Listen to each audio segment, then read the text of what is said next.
Shalom Bapak Ibu Saudara yang dikasihi Tuhan. Selamat berjumpa kembali di Suara Firman. Hari ini kita akan melanjutkan pembacaan firman Tuhan dari Kejadian pasal yang kelima yang mencatat silsilah keturunan Adam hingga Nuh. Walau tampak seperti daftar nama, bagian ini menyimpan pesan penting tentang kehidupan, waktu, dan rencana keselamatan Tuhan. Sebelum mulai membaca, marilah kita mulai dengan berdoa. Tuhan yang Maha Kasih, kami datang kepadamu dengan hati yang rindu akan firman-Mu.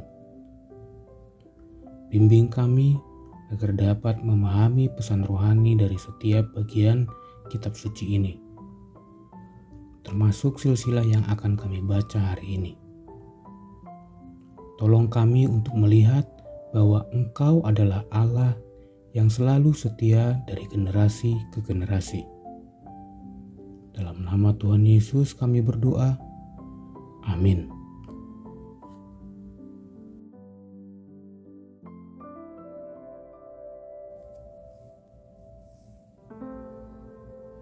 Kitab Kejadian pasal yang kelima ayat 1-32. Keturunan Adam. Inilah daftar keturunan Adam. Pada waktu manusia itu diciptakan oleh Allah, dibuatnyalah dia menurut rupa Allah.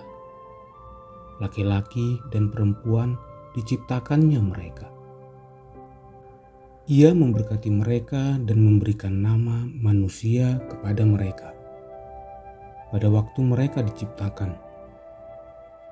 Setelah Adam hidup 130 tahun, ia memperanakkan seorang laki-laki menurut rupa dan gambarnya, lalu memberi nama Set kepadanya. Umur Adam setelah memperanakkan Set 800 tahun, dan ia memperanakkan anak-anak lelaki dan perempuan. Jadi Adam mencapai umur 930 tahun, lalu ia mati. Setelah Set hidup 105 tahun, ia memperanakkan Enos. Dan Set masih hidup 807 tahun setelah ia memperanakkan Enos. Dan ia memperanakkan anak-anak lelaki dan perempuan. Jadi Set mencapai umur 912 tahun, lalu ia mati. Setelah Enos hidup 90 tahun, ia memperanakkan Kenan. Dan Enos masih hidup 815 tahun setelah ia memperanakkan Kenan. Dan ia memperanakkan anak-anak lelaki dan perempuan.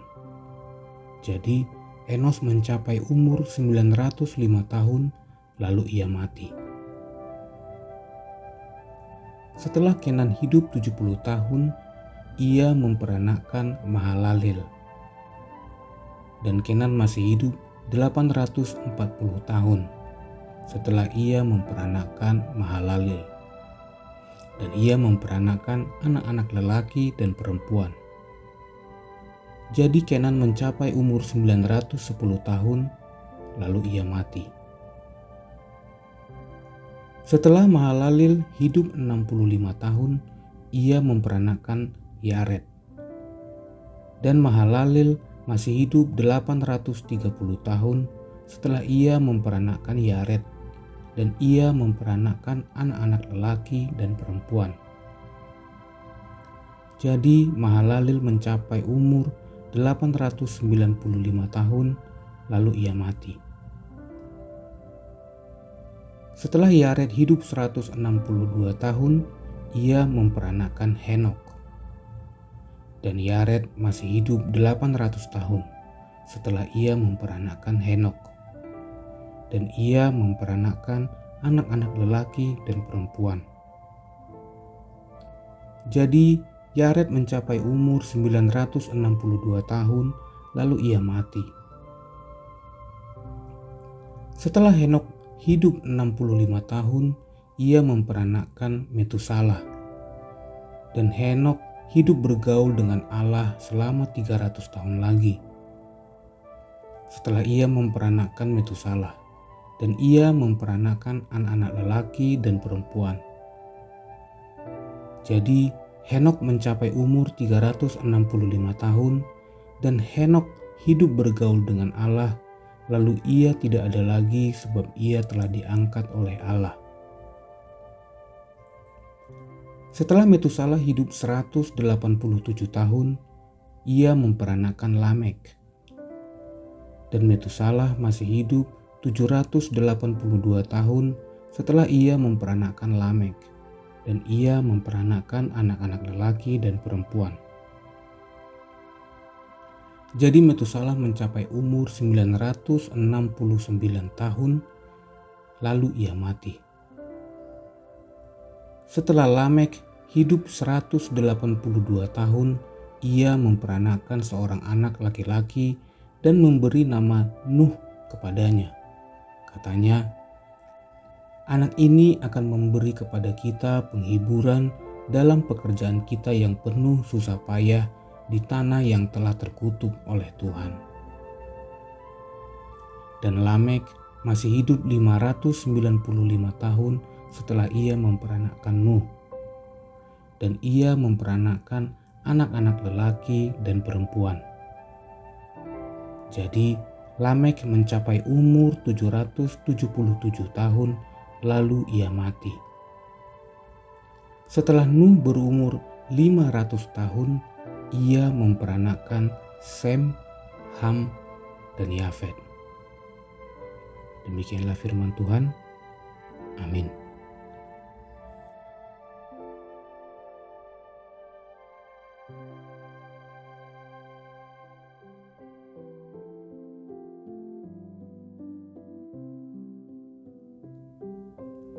Demikianlah saudara pembacaan Kitab Kejadian pasal yang kelima. Pasal ini mungkin terlihat hanya seperti daftar nama dan angka.